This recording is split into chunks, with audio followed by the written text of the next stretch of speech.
that we just have an idea about, but we never really know. And that's freedom.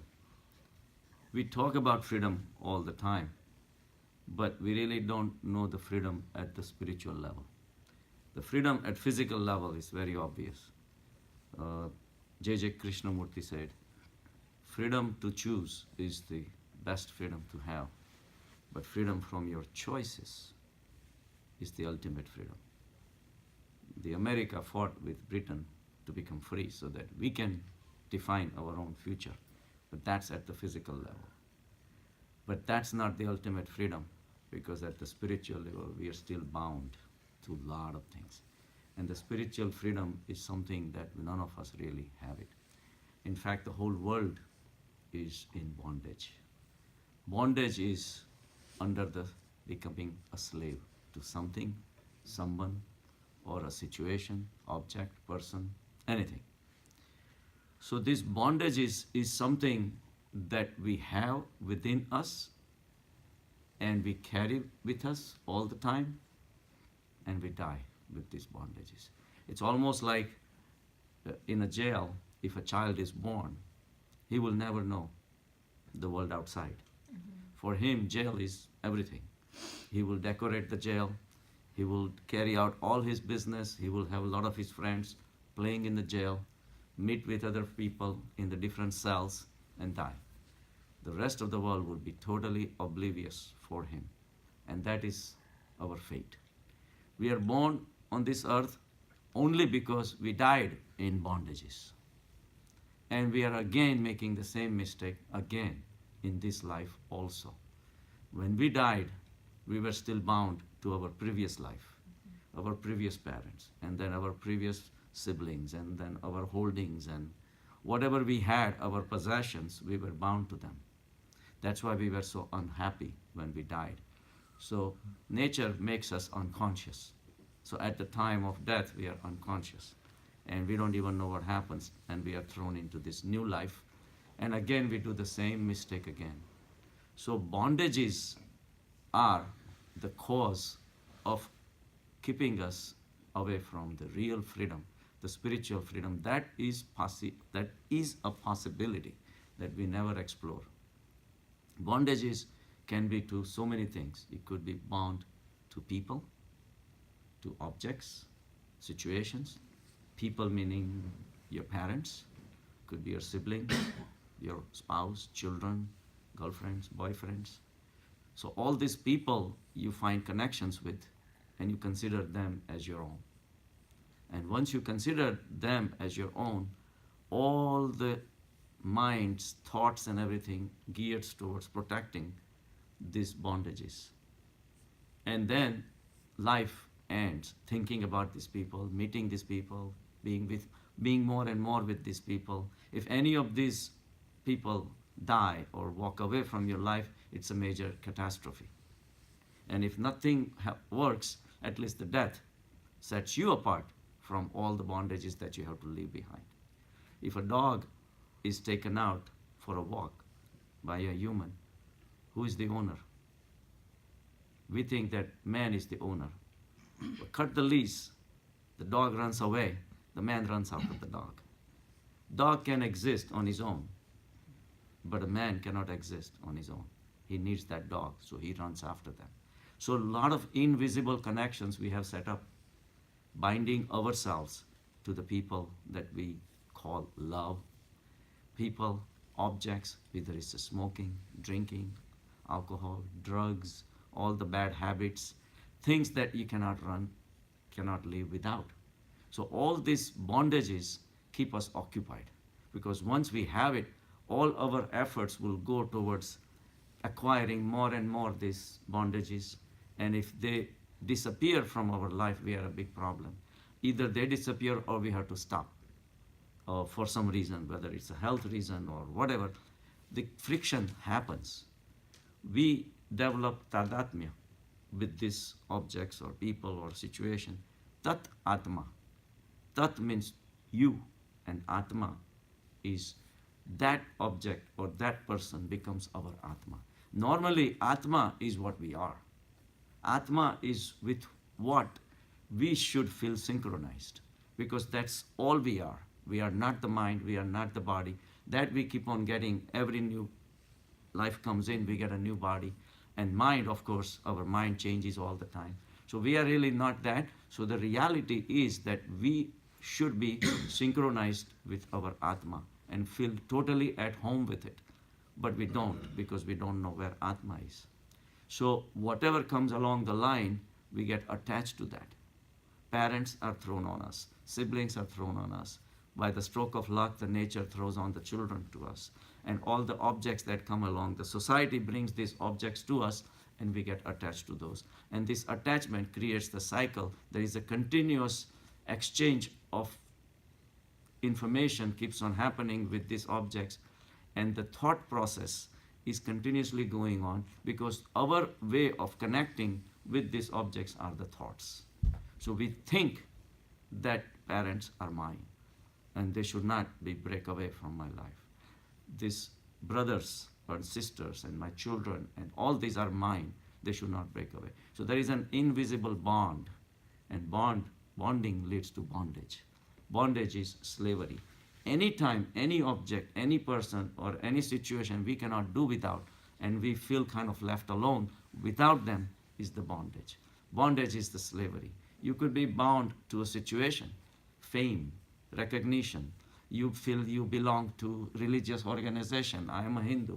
I am a Christian. These are all bondages, because as soon as you realize that the Christianity is not going to accept me, I mean, I have patients. They want to get married. Oh, but if I do this, this, and this, the priest told me that then we cannot marry you in our church.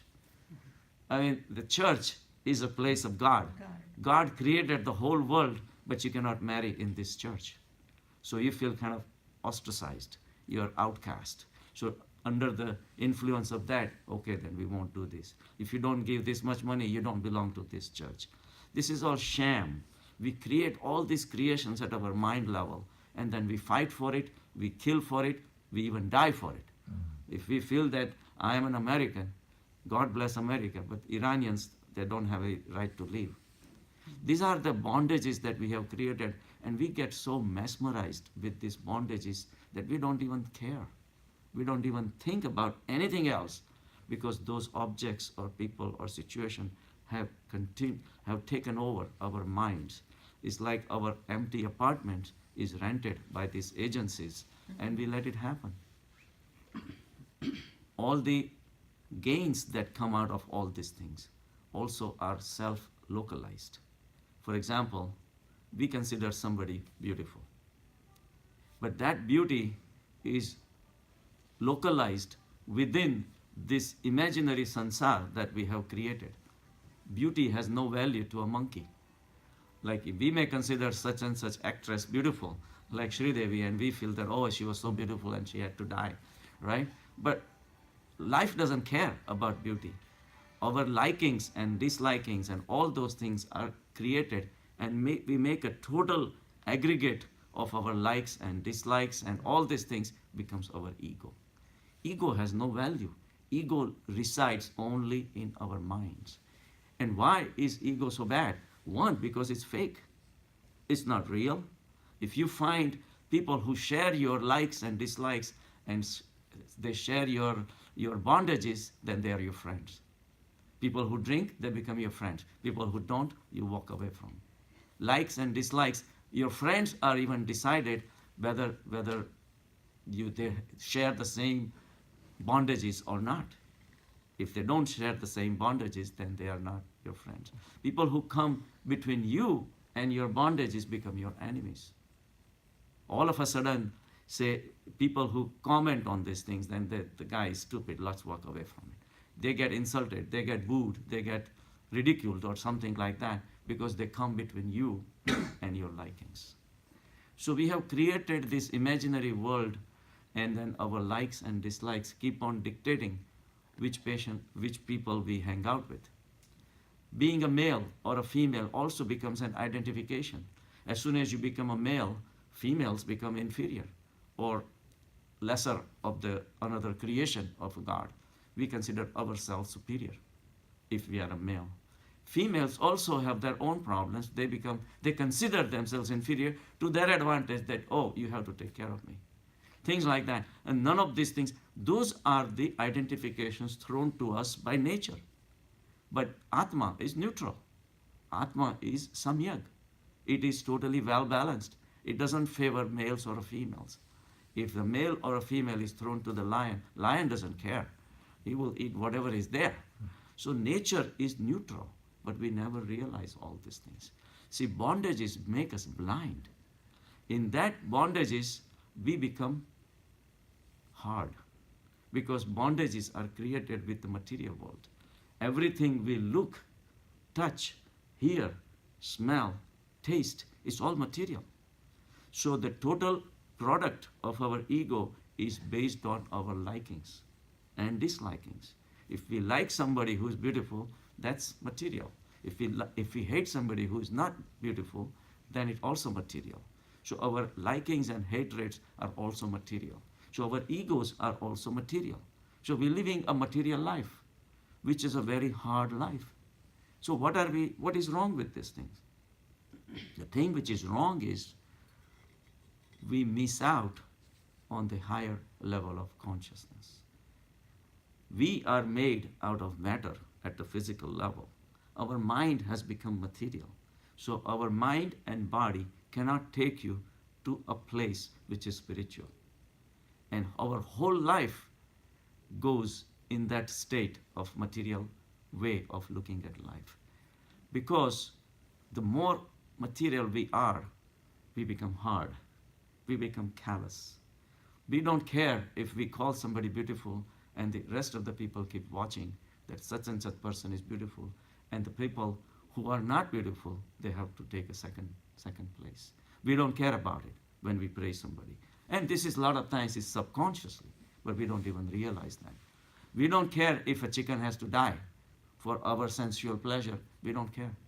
It's just carelessness. But a cow has to suffer. It doesn't matter. The sensitivity is just not there. And sensitivity cannot exist in the material world, because it's like, how do you create a beauty of a flower when the medium that's given to you is only a stone? No matter how many efforts you do, you cannot create the same subtle beauty of a flower if you have to carve out a stone. It just doesn't happen. So when we talk about God, we talk about consciousness, you cannot describe in words. Words are material. Words are the language of matter. You can say, okay, I create a statue of a god. Statue is material. How is it gonna represent something that is totally beyond your imagination? Because your thoughts are material. Your ideas are material. Your beliefs are material. You believe you are Hindu or a Christian. That's hard. That's hardness. If you are thinking that you are only qualified to be going to the Swarg, what about the people who have never heard of a Vedas? If you think that you are only eligible to a moksha or a nirvana, what about the other people? That excludes those people who have never heard of these things. That's not acceptable to the consciousness. Consciousness is at a much, much, much higher level, where you have to dissolve your ego, because ego is material. So at the mind level, at the intellectual level, there is no way you can perceive God. The consciousness is the subjectivity. The life that we live, we are living the life of objects. Objects are important to us. A person's appearance is important to us. Their soul is not important to us. We define each other by our heights and widths and shape and size and even intelligence. If somebody is intelligent, we value them more. But what is intelligence? How to handle the material things. The more you are intelligent, the more you are valued. So all the products of this sansar that we are fond of and we run after is material. Your fame, you may be intellectual, and then 10,000 people, 100,000 people like you, and they recognize you, what is that? It dies with you. As soon as you bury it into the ground, those things are dead. You don't take it with you. So through whole life, we are living in this jail where we have never seen anything beyond that. So subjectivity is something that we have to understand. The consciousness cannot be studied under the microscope. Why? Because a scientist is trying to understand God, right? And they call it a God particle. Which one is that? Was that Higedrins or something? There was it started with H. There was that ultimate molecule. They call it a God molecule, or the God particle rather. So, but when you study that, the scientist becomes the subject, and what he's seeing in front of him is the object. Again, it's an objective thing. The consciousness is subjective. It's within you. The only way you understand it by experiencing the subjectivity. When we look at an object, we consider ourselves, our body and mind as an object, as a subject. That, okay, I'm looking at Bhaktesh. Bhaktesh is an object, I am a subject. But who is really the subject? The body is not a subject, because body is dead. It's made out of dead matter. It's material. It cannot be a subject. An object is looking at the object, but there has to be something that's making sense of all these things. So we say, okay, the mind is a subject. But mind is full of matter. Mind can become spiritual if it finds the consciousness. Then it can become 100% spirit. But it is like an in-between zone. But as it is, the way our minds are created, it's all matter.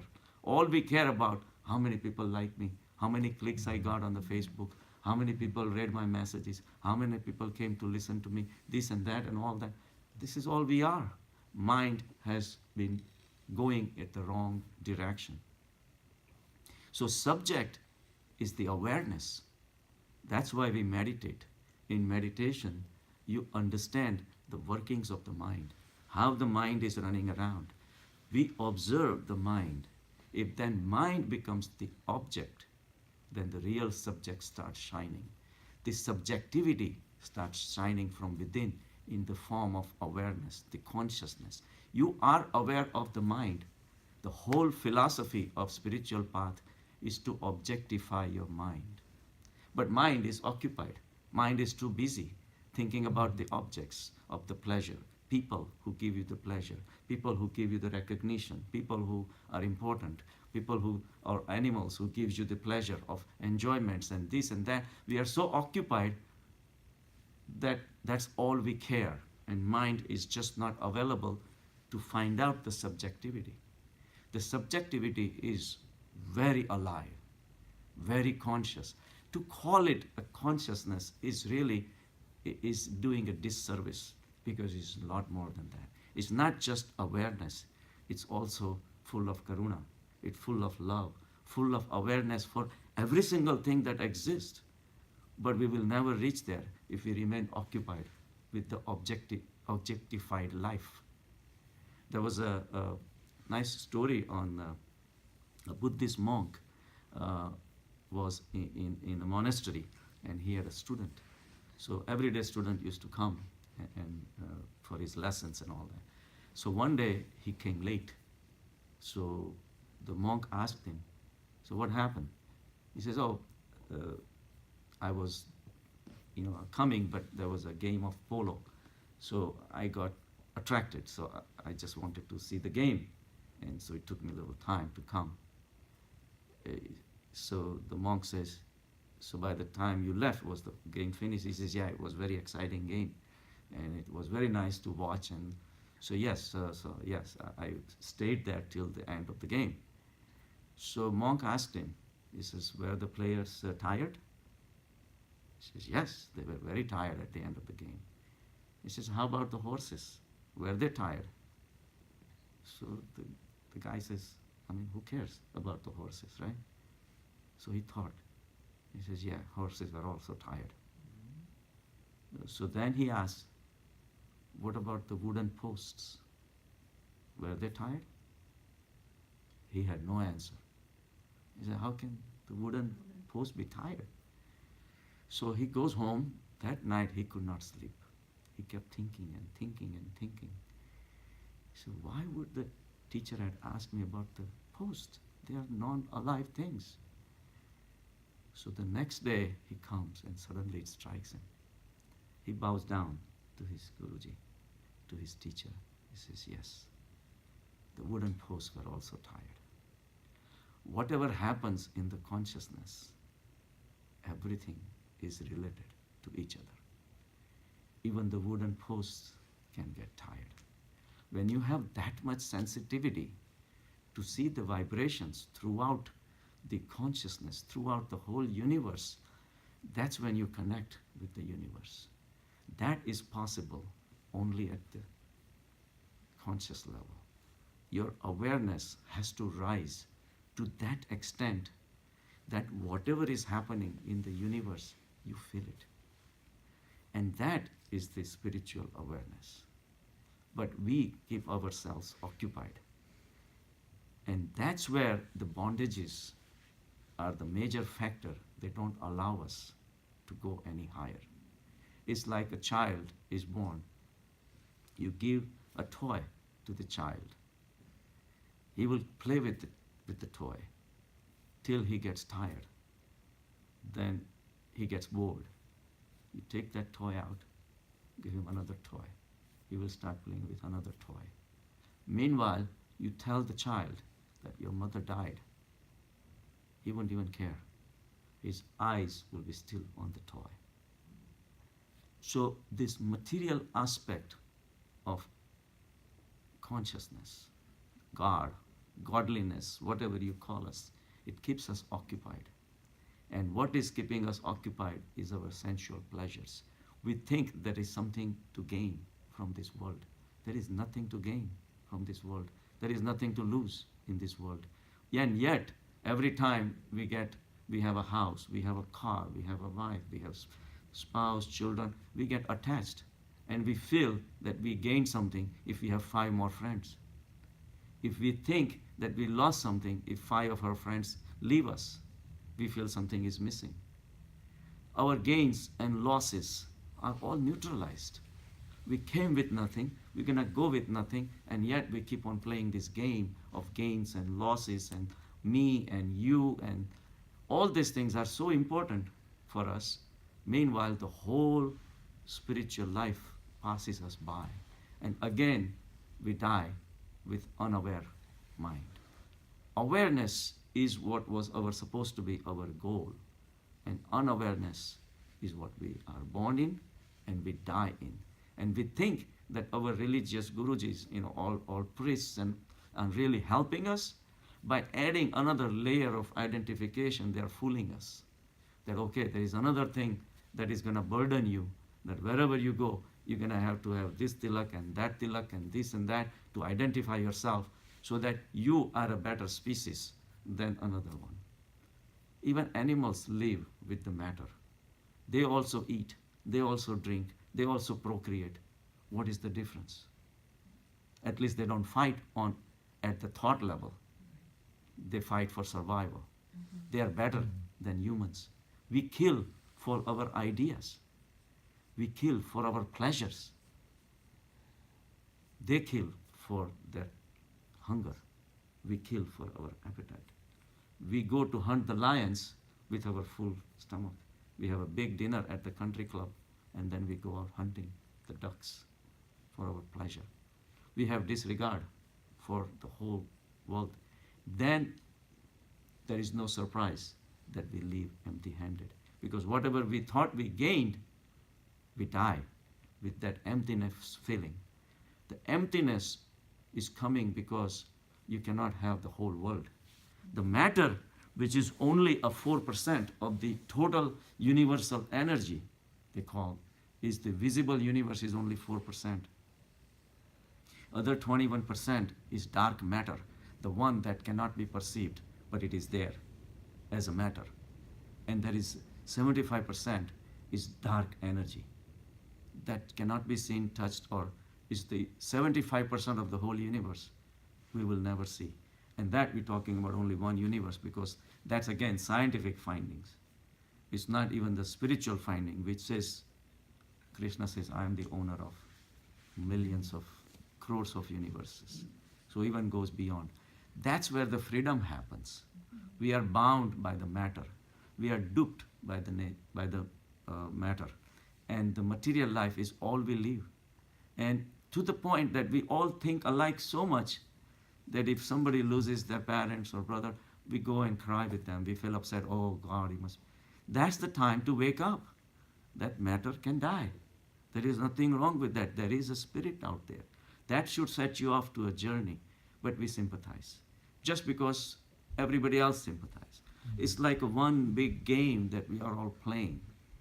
It's no better than something you picking up pebbles and the diamonds you are missing out. The diamonds are what we could have had in this life. That's what would have set us apart from the animals. Animals are not capable to go beyond their mind. They live at the mind and the body level. Their minds are not developed. Our minds are developed to such an extent that we have a capacity to go beyond our mind and find out this beautiful stream of consciousness, this liveliness, the life that is the real life. We have capacity to reach there, but we miss the opportunity because we live our life in bondages. We try to acquire the house and the cars and the money and the friends and recognitions. We look for political posts and we become actors and actresses and we think that this many followers, this and that. What happens to that? It's all a waste. And we ruin the lives of our even leaders. We expect certain characteristics from our religious leaders. If they fast 5 days, they're good. If they fast 20 days, they're better. 90 days, they're even better. Meanwhile, the guy is turning into a skeleton, but he keeps on getting this recognition. That's not religion. That's not dharma. Religions are not dharma. Dharma is where you actually realize the play that is the mind is doing, where you become aware what is the material aspect of the mind and what a spiritual aspect can be. Of dharma is what actually changes you from inside. When we become slave to our habits, we ate something in the past, it comes along, we eat it anyway. We drink this anyway. No matter what, life just goes on in repetitious fashions, and we become addicted to all these things, and we don't even care that the whole stream of love, karuna, and aliveness, the consciousness, awareness, subjectivity is passing us by. And when that happens, one more human life is wasted. Otherwise, we all could have become gods, but we don't. We choose to remain in the same thing. This is not something we had not done in our past life. Vasishtha's yoga says that how many parents I'm going to cry for when they die. I have cried every single time I was born and my parents died, I cried. How many brothers and how many siblings, how many friends I had lost, how many money I have gained and lost, how many times I'm going to keep doing this. Why don't I come out of this repetitive cycle and reach to a place that's where the freedom is. And that's the true freedom. Thank you. Thank you.